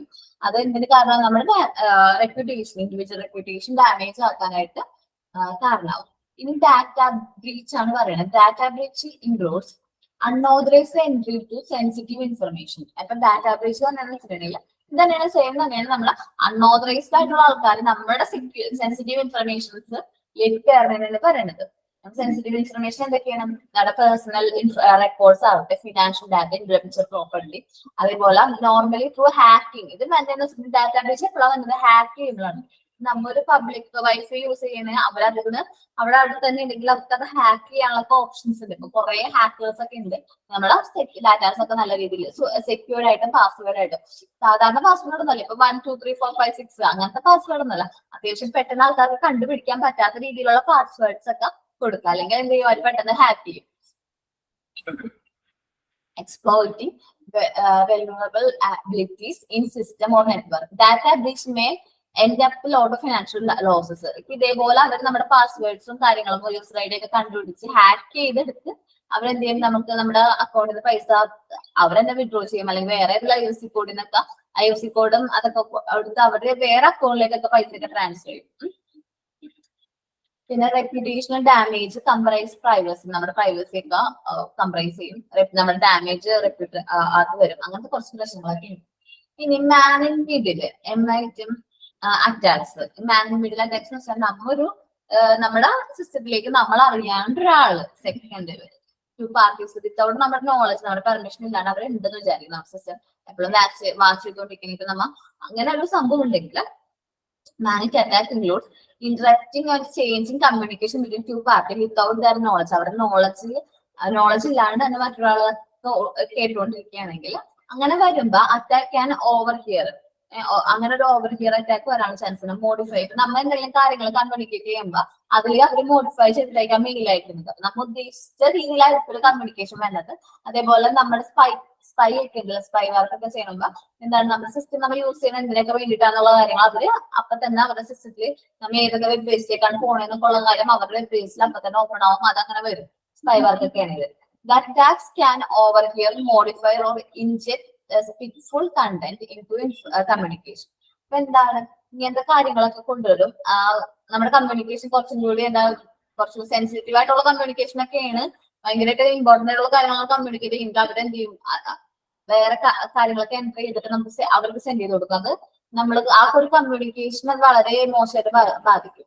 Potentially comprise sensitive information handling and exchange. ഇത് മിക്കപ്പോഴും വരുന്നതെന്ന് വെച്ചാൽ നമ്മുടെ ഇൻഫർമേഷൻ ഹാൻഡ്ലിങ്ങിലൊക്കെ വേണ്ടത്. അടുത്തതാണ് നമ്മുടെ പാസ്വേഡ് അറ്റാക്ക് ആണ്. നമുക്ക് ഒരുപാട് കാര്യങ്ങൾക്ക് പാസ്വേഡ് കൊടുക്കുന്നുണ്ട്. ഈ പാസ്വേഡ് എന്ന് പറഞ്ഞിട്ടുണ്ടെങ്കിൽ നമ്മുടെ മെയിൻ ആയിട്ടുള്ള സെക്യൂരിറ്റി ആയിട്ടാണ് നമ്മൾ യൂസ് ചെയ്യുന്നത്. അപ്പൊ നിങ്ങൾക്ക് പാസ്വേഡ് ഫിക്സ് ചെയ്യണമെങ്കിൽ ഒരു കാരണവശാൽ ഈ 1 2 3 അല്ലെങ്കിൽ നമ്മുടെ ഡേറ്റ് ഓഫ് ബർത്ത് അല്ലെങ്കിൽ നമ്മുടെ പേര് അങ്ങനെ നമ്മുടെ ഫേവറേറ്റ് അങ്ങനത്തെ കാര്യങ്ങൾ നിർത്തുന്നത് നമ്മൾ ഉദ്ദേശിക്കാത്ത രീതിയിലുള്ള പാസ്വേഡ് വേണം നമ്മൾ എന്ത് ചെയ്യാനായിട്ട് സെറ്റ് ചെയ്യാനായിട്ട്. Password attacks aims at attaining unauthorized entry into the account by cracking or bypassing password security. നമ്മുടെ പാസ്വേഡ് സെക്യൂരിറ്റിനെ ക്രാക്ക് ചെയ്തിട്ട് അല്ലെങ്കിൽ അതിനെ ഇത് ചെയ്തിട്ട് ഹാക്ക് ചെയ്തിട്ടൊക്കെയാണ് ഒരു പാസ്വേഡ് അറ്റാക്ക് നടത്തുന്നത്. Common technique consists of brute force attack, dictionary attack, or and serial stuffing. ഇങ്ങനത്തെ കുറെ അറ്റാക്കുകൾ ഉണ്ട്. Where the attackers use and store or leak the password from other source to attain unauthorized access. നമ്മൾ leak നമുക്ക് password leak ചെയ്തിട്ടുണ്ടെങ്കിൽ നമ്മുടെ നമ്മൾ മോഷിച്ചിട്ട് നമ്മുടെ ഈ എന്താ പറയുക നമ്മുടെ സോഷ്യൽ നെറ്റ്വർക്കിൽ അവർ അൺഓതറൈസ്ഡ് ആയിട്ട് അക്സസ് ചെയ്യും. പാസ്വേഡ് അറ്റാക്ക് അങ്ങനെ വരുന്നത്. ഈ പാസ്വേഡ് ഇപ്പൊ FB ഒക്കെ പാസ്വേഡ് ആണെങ്കിൽ അവർ എന്ത് ചെയ്യും? കുറച്ച് നമ്മളെ എന്താ പറയാ റെപ്യൂട്ടേഷനാണ് ഡാമേജ് ചെയ്യുന്നത്. ഇനിയിപ്പൊ നമ്മുടെ ഗൂഗിൾ ID അല്ലെങ്കിൽ നമ്മുടെ എന്താ പറയാ ഇപ്പൊ ബാങ്ക് ആപ്പുകളുണ്ട്. ബാങ്കിന് സൗത്ത് ഇന്ത്യൻ ബാങ്കിനൊക്കെ ആപ്പ് ഉണ്ട്, ഫെഡറൽ ബാങ്കിനൊക്കെ ആപ്പുകളുണ്ട്. അതിന്റെയൊക്കെ യൂസർ ഐഡിയും പാസ്വേഡും കിട്ടിക്കഴിഞ്ഞാൽ അവന്മാർ എന്ത് ചെയ്യും? അതിനൊക്കെ പൈസ വിഡ്രോ ചെയ്യും. അങ്ങനെ വന്നു കഴിഞ്ഞാൽ നമുക്ക് ഫിനാൻഷ്യൽ ലോസ് വരാനുള്ള ചാൻസ് ഉണ്ട്. ഓക്കെ, ഇൻസൈഡ് ത്രെഡ്സ് ആണ് ഇത് പറയാൻ പോണത്. ഏഴാമത്തെ ഇൻസൈഡ് ത്രെഡ്സ്. അപ്പൊ നമ്മൾ ഒരു സിസ്റ്റത്തിൽ ഒരു കമ്പനിയിൽ വർക്ക് ചെയ്യാൻ വെച്ചിട്ട് എക്സാമ്പിൾ ആണ്. കമ്പനിയിൽ ഞാൻ വർക്ക് ചെയ്യുമ്പോൾ ഞാനൊരു പ്രൊജക്ട് തയ്യാറാക്കിയിട്ടുണ്ട്. നല്ല കുറച്ച് ടൈം എടുത്ത് ഞാൻ പ്രൊജക്ട് തയ്യാറാക്കിയിട്ടുണ്ട്. ഈ പ്രൊജക്ട് മോഷിച്ചിട്ട് പോവാന്ന് വിചാരിക്കും. ലീക്ക് ആവണം. ആ ഒരു സിറ്റുവേഷൻ വരെയാണെങ്കിൽ ഇൻസൈഡ് ത്രെഡ്സ് ആണ്. ഞാൻ എന്റെ കമ്പനിയിൽ വർക്ക് ചെയ്യുമ്പോൾ എന്റെ ഓർഗനൈസേഷൻ എനിക്ക് അസസ് ചെയ്യാനേ പറ്റുള്ളൂ ആ സിസ്റ്റം. അല്ലെങ്കിൽ എന്റെ കൊളീഗ്സിനെ അസസ് ചെയ്യാൻ പറ്റും. അങ്ങനെ എന്റെ കൊളീഗ്സ് എന്റെ പാസ്വേഡ് ഒക്കെ വെച്ചിട്ട് അത് അസസ് ചെയ്യണമെങ്കിൽ അസസ് ചെയ്തിട്ട് അത് മോഷ്ടിക്കുകയാണെങ്കിൽ അതിനെയാണ് നമ്മൾ എന്ത് പറയുന്നത്? ഇൻസൈഡ് ത്രെഡ്സ് എന്ന് പറയുന്നത്. നോക്കാം. Inside threats means risk posed by individual within the organization who have authorized entry into system or sensitive data നമ്മുടെ ഓർഗനൈസേഷന്റെ അകത്ത് തന്നെ നിന്നുകൊണ്ട് നമ്മുടെ ഡാറ്റാസ് എന്ത് ചെയ്യുന്നു, ചോർത്തി കൊടുക്കുക. അങ്ങനത്തെ പറഞ്ഞതിനാണ് നമ്മൾ എന്ത് പറയുന്നത്, ഇൻസൈഡ് ത്രെഡ്സ് എന്ന് പറയുന്നത്. These threats can rise from spiteful intent, negligence or unthinking action that comprise security. അപ്പൊ സ്പിറ്റ്ഫുൾ ആണ്, നെഗ്ലിജൻസ് ആണ്, ആ ഒരു വ്യക്തി ചെയ്യുന്നത് എന്താണ്, നെഗ്ലിജൻസ് ആണ്. നമ്മൾ ഒരിക്കലും പ്രതീക്ഷിക്കാത്ത ആൾക്കാരൊക്കെ ആയിരിക്കും അങ്ങനെ മോഷ്ടിക്കുന്നത് നമ്മുടെ ഡാറ്റാസ്. നമ്മൾ അയാളോട് നമ്മുടെ എന്ത് ഷെയർ ചെയ്താൽ യൂസർ ഐ ഡി പാസ്വേഡ് അയാൾക്ക് അറിയെങ്കില്ല, അയാൾക്ക് നമ്മുടെ ഡാറ്റാസ് മോഷ്ടിക്കാനുള്ള ചാൻസ് ഉള്ളത്. നമ്മൾ ഒരു കാരണവശാലും നമ്മുടെ യൂസർ ഐ ഡിയോ പാസ്വേഡോ മറ്റൊരാളായിട്ട് എന്ത് ചെയ്യാൻ പാടില്ല, ഷെയർ ചെയ്യാനായിട്ട് പാടില്ല. Okay.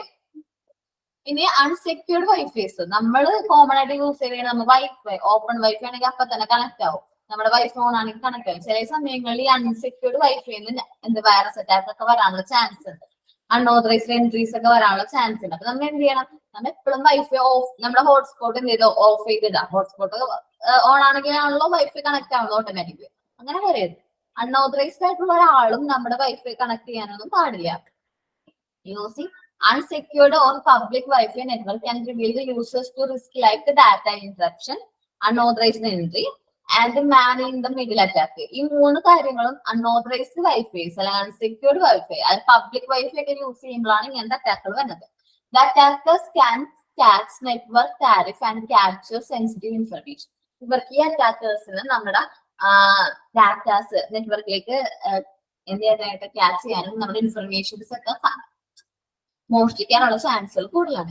To mitigate online security threats, ഇത് കുറയ്ക്കാൻ വേണ്ടി, ത്രെഡ്സുകൾ കുറയ്ക്കാൻ വേണ്ടി it is necessary to act security best practice like using strong and unpin password. അപ്പൊ ഇങ്ങനത്തെ കാര്യങ്ങളൊക്കെ കുറയ്ക്കാൻ വേണ്ടിയിട്ട് നമ്മൾ സ്ട്രോങ് ആയിട്ടുള്ള അൺപിൻ ആയിട്ടുള്ള പാസ്വേഡുകൾ ഇടാം. ഇപ്പൊ എന്റെ പേര് അപർണ എന്നാണെങ്കിൽ എന്റെ പേര് ഇടരുത്, അപർണ എന്ന് പറഞ്ഞിട്ട് ആ പാസ്വേഡ് ഇടരുത്. കാരണം അത് ആൾക്കാർക്ക് ഹാക്ക് ചെയ്യുന്ന ആൾക്കാർക്ക് പെട്ടെന്ന് മനസ്സിലാവും.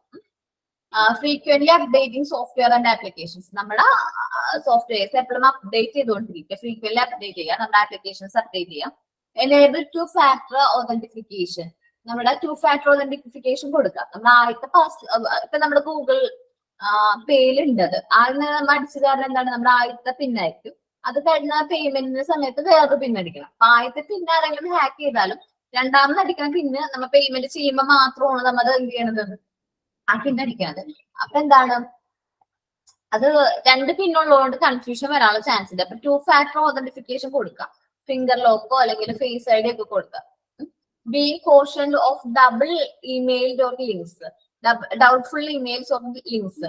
അപ്പൊ നമുക്ക് ഡൗട്ട്ഫുൾ ആയിട്ടൊരു ഇമെയിൽ വന്നിരിക്കുകയാണ്, അല്ലെങ്കിൽ ഒരു ലിങ്ക് വന്നിരിക്കുന്നത്, ഒരു കാരണവശാൽ ആ ലിങ്ക് കയറി അങ്ങോട്ട് പോകരുത്. ഇമെയിൽസുകളിൽ ലിങ്ക് ഉണ്ടെങ്കിൽ അതിലും പോയി നമുക്ക് ക്ലിക്ക് ഒന്നും ചെയ്യാൻ പാടില്ല. കാരണം അങ്ങനെയൊക്കെ ക്ലിക്ക് ചെയ്ത് കഴിഞ്ഞാൽ വൈറസ് അറ്റാക്ക് കൂടാനുള്ള ചാൻസ് ഉണ്ട്. And keeping awareness of current security threads, അപ്പൊ നമ്മൾ കൂടുതലായിട്ട് കറന്റ് ആയിട്ട് സെക്യൂരിറ്റി ത്രെഡ്സിനെ കുറിച്ച് അറിഞ്ഞിരിക്കണം. അതിൽ നിന്ന് നമുക്കൊരു ഇത് കിട്ടണമെങ്കിൽ, സേഫ്റ്റി കിട്ടണമെങ്കിൽ നമ്മൾ എന്ത് ചെയ്യണം, ആന്റി വൈറസ് പ്രോഗ്രാംസ് ഒക്കെ നമ്മുടെ സിസ്റ്റത്തിൽ ഡൗൺലോഡ് ചെയ്തിടാം. അപ്പൊ അങ്ങനെയാണെങ്കിൽ ചില വൈറസ് അറ്റാക്ക് ഉണ്ടെങ്കിൽ പെട്ടെന്ന് നമ്മൾ കാണിക്കും, നമ്മുടെ ഇന്നത് വന്നിട്ടുണ്ട്, ഇന്നൊരു സൈറ്റിൽ നിന്ന് ഇന്നൊരു അഡ്രസ് കയറിയപ്പോഴാണ് നമുക്കത് വന്നിരിക്കുന്നത് പറഞ്ഞാൽ നമുക്കത് റൈസ് ചെയ്ത് കളയാനൊക്കെയുള്ള കുറച്ച് ഓപ്ഷൻസ് ഒക്കെ ഉണ്ട്. എംപ്ലോയിങ് ഡിപ്പെൻഡബിൾ സെക്യൂരിറ്റി സോഫ്റ്റ്വെയർ, നമുക്ക് എന്ത് ചെയ്യാൻ പറ്റും, ഡിപ്പെൻഡ് ചെയ്യാൻ പറ്റണം അല്ലെങ്കിൽ നമുക്ക് വിശ്വസിക്കാൻ പറ്റുന്ന സോഫ്റ്റ്വെയർസ് മാത്രം നമ്മുടെ സിസ്റ്റത്തിലേക്ക് ഡൗൺലോഡ് ചെയ്യാം. ഫ്രീക്വന്റ്ലി ബാക്കപ്പ് ഡാറ്റ, നമ്മുടെ ഡാറ്റാസ് ബാക്കപ്പ് ചെയ്യാം. ഇനി ബാക്കപ്പ് ചെയ്യണമെങ്കിൽ നമ്മുടെ മെയിലിലേക്ക് അറ്റാച്ച് ചെയ്താലും മതി. Keeping informed about latest security practice, നമ്മുടെ സെക്യൂരിറ്റി പ്രാക്ടീസിനെ കുറിച്ച് കുറച്ചും കൂടി എന്ത് ചെയ്യാം, കുറച്ചും കൂടി അവെയർ ആയിട്ടിരിക്കുക. നമ്മൾ ഞാൻ പറഞ്ഞല്ലോ ആന്റിവൈറസ് പ്രോഗ്രാംസ് ഒക്കെ ഡൗൺലോഡ് ചെയ്തതാണ്. Can also keep safeguard against online security threats. ഇതേപോലത്തെ ഓൺലൈൻ സെക്യൂരിറ്റി ത്രെഡ്സിനൊക്കെ കുറച്ച് കുറച്ചും കൂടി ഇതേ കുറിച്ച് അറിഞ്ഞിരിക്കുക. അപ്പൊ ഇങ്ങനത്തെ ത്രെഡ്സുകൾ വരുമ്പോ നമ്മൾ എന്ത് ചെയ്യാം, കുറച്ചും കൂടി അവെയർ ആയിട്ടിരിക്കുക. ഇനിയിപ്പോ നിങ്ങൾ ആരും എന്ത് ചെയ്യൂല, വൈഫൈ ഒന്നും നമ്മുടെ ഹോട്ട്സ്പോട്ട് ഒന്നും വെറുതെ ഓൺ ചെയ്തിട്ടില്ല. കാരണം എന്താണ്, നിങ്ങൾക്കറിയാം അൺസെക്യൂർഡ് ആയിട്ടുള്ള വൈഫൈ നെറ്റ്വർക്ക് കണക്ട് ചെയ്ത് അതുവഴി ആൾക്കാർ എന്ത് ചെയ്യും, വൈറസ് അറ്റാക്കോ അല്ലെങ്കിൽ മാനിന്റെ മിഡിൽ അറ്റാക്കോ അങ്ങനത്തെ അറ്റാക്ക് ഒക്കെ വരാനുള്ള ചാൻസ് ഉണ്ട്. നമ്മുടെ ഡാറ്റാസ്, നമ്മുടെ പേഴ്സണൽ ഇൻഫർമേഷൻസ് അതുവഴിയൊക്കെ അവർ എന്ത് ചെയ്തെടുക്കും, ഹാക്ക് ചെയ്തെടുക്കും എന്നൊക്കെ നിങ്ങൾക്ക് അറിയാലോ. അപ്പൊ നിങ്ങൾ അങ്ങനെയൊന്നും ചെയ്യരുത്. നമുക്കിത് മനസ്സിലാക്കാൻ വേണ്ടി പറഞ്ഞത്. ഓൺലൈൻ സെക്യൂരിറ്റിനെ കുറിച്ച് പറഞ്ഞു, മാൽവെയർസ്, ഫിഷിംഗ്, ഐഡന്റിറ്റി തെഫ്റ്റിനെ കുറിച്ച് പറഞ്ഞു, data breach, man in middle അറ്റാക്കിനെ കുറിച്ച് പറഞ്ഞു, പാസ്വേഡ് അറ്റാക്കിനെ കുറിച്ച് പറഞ്ഞു. അപ്പൊ പാസ്വേഡുകൾ എങ്ങനെയായിരിക്കണം, സ്ട്രോങ് ആയിട്ടുള്ള പാസ്വേഡ് ഇടണം, ആർക്കും പെട്ടെന്ന് ഗസ് ചെയ്യാൻ പറ്റുന്നതാവരുത്. ഇൻസൈഡേഴ്സ് ത്രെഡ്സ്, നമ്മളുടെ ഓർഗനൈസേഷനകത്ത് നിന്നുള്ളത് തന്നെ ഒരു ഇൻസൈഡ് ത്രെഡ്സ് വന്നത്. ഓർഗനൈസേഷനകത്ത് തന്നെ മറ്റൊരു വ്യക്തി നമ്മുടെ ഇതില്ലാണ്ട് പെർമിഷൻ ഇല്ലാണ്ട് നമ്മൾ സിസ്റ്റം അക്സസ് ചെയ്യാം. അങ്ങനെ ഒരു ഓപ്ഷനെ കൊടുക്കാൻ പാടില്ല. നമ്മുടെ ആ പാസ്വേഡും അല്ലെങ്കിൽ യൂസർ ഐ ഡിയും ആരോടും എന്ത് ചെയ്യരുത്, ഷെയർ ചെയ്യരുത്. അങ്ങനെ ഇല്ലെങ്കിൽ നമ്മുടെ മെയിലിൽ നിന്നായിരിക്കും ഈ ഒരു ഇമ്പോർട്ടന്റ് ആയിട്ടുള്ള ഡോക്യുമെന്റ് സെൻഡ് ആവണം. വേറൊരാൾക്ക് സെൻഡ് ചെയ്ത് കൊടുക്കണമെങ്കിൽ അത് പെട്ടെന്ന് കണ്ടുപിടിക്കും. നമുക്കെതിരായിരിക്കും എന്ത് പറയുന്നത്, ആക്ഷൻ എടുക്കണത്. അയാളാണ് ചെയ്തതെന്നൊന്നും പറയൂല, ആരുടെ സിസ്റ്റത്തിൽ നിന്നാണ് അത് പോയിരിക്കുന്നത്, ആ മെയിൽ പോയിരിക്കുന്നതെന്ന് നോക്കുള്ളൂ. ഇനി അൺസെക്യൂർഡ് ആയിട്ടുള്ള വൈഫൈസ് യൂസ് ചെയ്യരുത്. പബ്ലിക് വൈഫൈ ഒക്കെ യൂസ് ചെയ്യുമ്പോൾ ശ്രദ്ധിക്കാം. ഇത്രയാണ് പറയാനുള്ളത്. ഇതോടെ ചാപ്റ്റർ എന്താവേണ്. ചാപ്റ്ററിൽ പറഞ്ഞത് എന്തായിരുന്നു, കമ്പ്യൂട്ടറിനെ കുറിച്ചാണ്, ബേസിക് ആയിട്ടുള്ള കാര്യങ്ങളാണ് പറഞ്ഞു പോയത്. അപ്പൊ കമ്പ്യൂട്ടറിനെ കുറിച്ച് നിങ്ങൾക്ക് എല്ലാവർക്കും മനസ്സിലായെന്ന് ഞാൻ വിചാരിക്കുന്നത്. ഇതൊക്കെ ഇത് ശരിക്കും പറഞ്ഞാൽ കമ്പ്യൂട്ടറിനെ കുറിച്ച് ഒരു ചെറിയൊരു ചാപ്റ്ററിൽ പറഞ്ഞു തീർക്കേണ്ടതല്ല. കാരണം കമ്പ്യൂട്ടർ എന്ന് പറയുന്നത് അല്ലെങ്കിൽ ആ സോഫ്റ്റ്വെയർസ് ഹാർഡ്വെയർസ് എന്ന് പറയുന്നത് ഒരുപാട് വാസ്റ്റ് ആയിട്ടുള്ള ഏരിയയാണ്. തിയററ്റിക്കലുമായിട്ട് മാത്രം നമുക്ക് കവർ ചെയ്യാനുള്ളത് കൊണ്ട് മാത്രമാണ് നമ്മൾ ഇങ്ങനെ പറഞ്ഞു പോയത്. അല്ലെങ്കിൽ കുറച്ചുകൂടി പ്രാക്ടിക്കൽ ഒക്കെ ആയിട്ടാണെങ്കിൽ അത്യാവശ്യം നന്നായിട്ട് എക്സ്പ്ലെയിൻ ചെയ്യേണ്ട പോർഷൻസ് ആണ്. അപ്പൊ ഫണ്ടമെന്റൽസ് ഓഫ് കമ്പ്യൂട്ടേഴ്സിനെ കുറിച്ച് പറഞ്ഞു, പാർട്സ് പറഞ്ഞു. ഒരുപാട് പാർട്സ് ഉണ്ട്. നമ്മൾ കാണുന്നത് മോണിറ്റർ, മൗസ്, പ്രിന്റർ, അങ്ങനെ ഇൻപുട്ട് ആയിട്ടും ഔട്ട്പുട്ട് ആയിട്ടുള്ള ഒരുപാട് ഡിവൈസുകളൊക്കെ ഉണ്ട്. പിന്നെ hardwares, software, central processing unit, memory, storage, പറഞ്ഞ input device, output device, operating systems എല്ലാം കൂടിയതാണ് ഒരു കമ്പ്യൂട്ടർ സിസ്റ്റം എന്ന് പറയുന്നത്. ഈ കമ്പ്യൂട്ടർ സിസ്റ്റത്തിൽ ഒരുപാട് സോഫ്റ്റ്വെയർസിന്റെ ആവശ്യമുണ്ട്. അപ്പം നമ്മൾ ഈ ലെക്ചേഴ്സ് ഒക്കെ ടൈപ്പ് ചെയ്യാൻ വേണ്ടി യൂസ് ചെയ്യുന്ന സോഫ്റ്റ്വെയർ ആണ് മൈക്രോസോഫ്റ്റ് വേൾഡ് എന്ന് പറയുന്നത്. അത് കഴിഞ്ഞ് നമ്മൾ പ്രസന്റേഷൻ, ഈ മൈക്രോസോഫ്റ്റ് വേൾഡിന്റെ ഒരു ഇമേജ് ആണ് ഈ കാണിച്ചിരിക്കുന്നത്. ഇവിടെയാണ് നമ്മൾ ലെക്ചേഴ്സ് ഒക്കെ ടൈപ്പ് ചെയ്യുന്നത്. എന്റെ ആപ്ലിക്കബിലിറ്റി പറഞ്ഞു, ഹോസ്പിറ്റലിൽ എന്തൊക്കെ കാര്യങ്ങൾക്ക് വേണ്ടിയാണ് യൂസ് ചെയ്യുന്നത് എന്നുള്ള കാര്യം പറഞ്ഞു. ഇനി മൈക്രോസോഫ്റ്റ് പവർ പോയിന്റും പറഞ്ഞു. പവർ പോയിന്റിനെ കുറിച്ച് പറഞ്ഞ പ്രസന്റേഷൻ സോഫ്റ്റ്വെയർ ആണ്. ഒരു പ്രസന്റേഷൻ ഒക്കെ ഒരു മീറ്റിംഗിൽ പ്രസന്റ് ചെയ്യാൻ വേണ്ടിയിട്ട് നമുക്ക് പ്രസന്റേഷൻ സോഫ്റ്റ്വെയർ ഉപയോഗിച്ചിട്ട് പവർ പോയിന്റ് ഉപയോഗിച്ച് ഒരു പ്രസന്റേഷൻ തയ്യാറാക്കാൻ പറ്റും. സ്ലൈഡ് വഴിയാണ് പോണത്. സ്ലൈഡ് ക്രിയേഷൻ ആണ്. ഓരോ പേജുകളും ഇങ്ങനെ മാറിക്കൊണ്ടേയിരിക്കും. അതിലേക്ക് നമുക്ക് വീഡിയോസും ഓഡിയോസും ഒക്കെ ആഡ് ചെയ്യാനായിട്ട് പറ്റും എന്ന് പറഞ്ഞു. ഇനിയിപ്പോ ഹോസ്പിറ്റലിൽ ക്ലിനിക്കൽ പ്രസന്റേഷൻസ് ഒക്കെയാണ് യൂസ് ചെയ്യണമെന്ന് പറഞ്ഞു. അത് കഴിഞ്ഞ് മൈക്രോസോഫ്റ്റ് എക്സലിനെ കുറിച്ച് പറഞ്ഞു. ഇതാണ് എക്സൽ ആണ് കൂടുതലായിട്ട് ഇമ്പോർട്ടന്റ്. ഇപ്പൊ നമ്മളൊരു അക്കൗണ്ട്സ് അല്ല അഡ്മിനിസ്ട്രേറ്റർ ഒക്കെ ആവുകയാണെങ്കിൽ എക്സൽ കുറച്ചും കൂടി, അല്ലെങ്കിൽ ഈ പറഞ്ഞ മൂന്നെണ്ണം Microsoft word, XL, power point, അതിനൊരു ബേസിക് നോളജ് ഉണ്ടാവണത്, പ്രാക്ടിക്കൽ ആയിട്ടും തിയററ്റിക്കൽ ആയിട്ടുള്ള ഒരു നോളജ് ഉണ്ടാവണത് നല്ലതായിരിക്കും. ഈ മൈക്രോസോഫ്റ്റ് എക്സൽ ആണ് പറഞ്ഞത്. സ്പ്രെഡ്ഷീറ്റ് സോഫ്റ്റ്വെയർ ആണ്, സ്പ്രെഡ്ഷീറ്റ് ക്രിയേഷൻ ആണ്, ഡാറ്റ അനാലിസിസ് ഒക്കെ യൂസ് ചെയ്യുന്നതെന്ന് പറഞ്ഞാൽ ഒരുപാട് മാത്തമാറ്റിക്കൽ ഇക്വേഷൻസ് ഒക്കെ വെച്ചിട്ടാണ് നമ്മൾ ഇക്വേഷൻസ് ഒക്കെ സോൾവ് ചെയ്യാനായിട്ട് എക്സലിൽ പറ്റും. പിന്നെ ഡാറ്റാസ് വിഷ്വലൈസേഷൻ പറ്റും. നമ്മൾ ആ പറഞ്ഞിരിക്കുന്ന ആ ഒരു ഡാറ്റ വെച്ചിട്ട് നമുക്ക് വേണമെങ്കിൽ ചാർട്ട്, ടേബിള്, പിവോട്ട് ടേബിൾ ഒക്കെ ഉണ്ടാക്കാനൊക്കെ പറ്റും. ഡാറ്റ മാനേജ്മെന്റ് പറഞ്ഞു. പിന്നെ ഫിനാൻഷ്യൽ അനലൈസ്, ഇതിന്റെ കാര്യങ്ങളൊക്കെ കണ്ടുപിടിക്കാനൊക്കെ എക്സൽ ഹെൽപ്പ് ചെയ്യുമെന്ന് പറഞ്ഞു. ഒരു എക്സലിന്റെ ഒരു ഇതാണ് കാണിച്ചിരിക്കുന്നത്, ഇമേജ് ആണ് കാണിച്ചിരിക്കുന്നത്. എന്താണ് ഈ ആപ്ലിക്കബിലിറ്റി? ഹോസ്പിറ്റലിൽ എക്സൽ എവിടെയൊക്കെ യൂസ് ചെയ്യുന്നത്? ഡാറ്റ മാനേജ്മെന്റ് അനലൈസിന് യൂസ് ചെയ്യുന്നത്, പേഷ്യൻസിന്റെ ഷെഡ്യൂളിംഗ് ടൈം ഷെഡ്യൂൾ ചെയ്യാനും അതേപോലെ അപ്പോയിന്റ്മെന്റ്സ് ഒക്കെ അഡ്ജസ്റ്റ് ചെയ്യാൻ പറ്റുന്നുണ്ട്. ബഡ്ജറ്റിംഗ്, ഫിനാൻഷ്യൽ അനലിസ്റ്റിന് വേണ്ടി യൂസ് ചെയ്യുന്നത് പറഞ്ഞു. ഇൻവെന്ററി മാനേജ്മെന്റ്, മെയിൻ ആയിട്ട് ഇൻവെന്ററി മാനേജ്മെന്റിന് വേണ്ടിയിട്ടാണ് എക്സൽ ഹോസ്പിറ്റലുകളിൽ യൂസ് ചെയ്യുന്നത്. എക്യുപ്മെന്റ്സ്, അതുപോലെ മെഡിക്കൽ സപ്ലൈസ്, മെഡിസിൻസിന്റെ ഒക്കെ കാര്യങ്ങളൊക്കെ ഡീറ്റെയിൽസ്, എക്സ്പയറി ഡേറ്റ്, അങ്ങനത്തെ കാര്യങ്ങളൊക്കെ എൻട്രി ചെയ്തിടാനായിട്ട് നമ്മൾ ഇൻവെന്ററി മാനേജ്മെന്റിൽ എന്ത് യൂസ് ചെയ്യുന്നത്? എക്സലിൽ യൂസ് ചെയ്യുന്നത്. പിന്നെ പറഞ്ഞാണ് ഇന്റർനെറ്റ് എന്താണ് എടുത്തത്. ഇന്റർനെറ്റ് നമുക്ക് ഒരു വാസ്റ്റ് ആയിട്ട് കമ്മ്യൂണിക്കേഷൻ പോസിബിൾ ആവണത് എങ്ങനെയാണ്? ഇന്റർനെറ്റ് വഴിയാണ്. ഇമെയിൽ വഴി കമ്മ്യൂണിക്കേറ്റ് ചെയ്യാൻ പറ്റുന്നുണ്ട്. വോയിസ് വീഡിയോ കോളുകൾ വഴി കമ്മ്യൂണിക്കേറ്റ് ചെയ്യാൻ പറ്റുന്നുണ്ട്. സോഷ്യൽ മീഡിയ, അതേപോലെ ഫയലിംഗ്, സ്റ്റോറിംഗ്, ക്ലൗഡ് സ്റ്റോറേജ് ഒക്കെ പോസിബിൾ ആവണത് ഇന്റർനെറ്റ് വഴിയാണ്. വെബിനാർസ് ഒക്കെ നടത്താൻ പറ്റുന്നുണ്ട്. ഓൺലൈൻ പ്രസന്റേഷൻസ് ഒക്കെ ഇന്റർനെറ്റ് വഴി നമുക്ക് പറ്റുന്നുണ്ട്. പിന്നെ ഈ വെബ് ബ്രൗസേഴ്സിനെ കുറിച്ച് പറഞ്ഞു.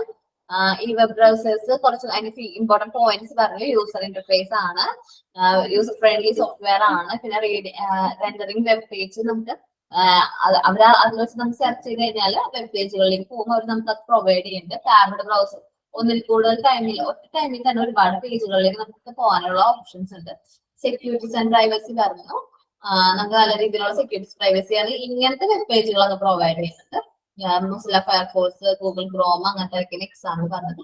പിന്നെ പറഞ്ഞ ത്രെഡ്സിനെ കുറിച്ചാണോ? നമ്മളിപ്പം ഇന്റർനെറ്റ് അക്സസ് ചെയ്യുന്ന സമയത്ത് അല്ലെങ്കിൽ യൂസ് ചെയ്യുന്ന സമയത്ത് ഒരുപാട് ത്രെഡ്സുകൾ നമ്മൾ ഫേസ് ചെയ്യുന്നുണ്ട്, ഒരുപാട് റിസ്കുകൾ ഫേസ് ചെയ്യുന്നുണ്ട്. അപ്പൊ അതിനെ കുറിച്ചാണ് ലാസ്റ്റ് പറഞ്ഞു നിർത്തിയത്. ഇതോടെ കൂടി ഈ ചാപ്റ്റർ തീരെ കേട്ടോ. എന്തെങ്കിലും ഡൗട്ട് ഉണ്ടെങ്കിൽ ഇപ്പൊ ചോദിക്കാം കേട്ടോ.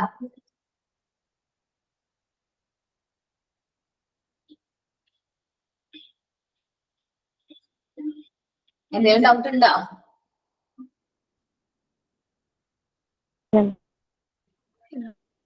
ഇല്ലേ?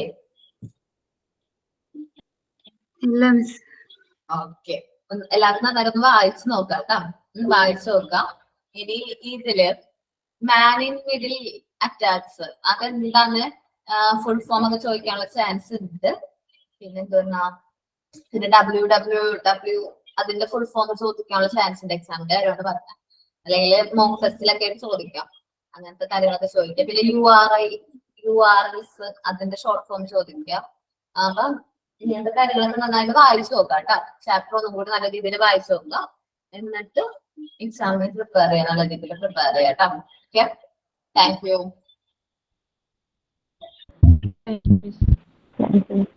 Thank you miss.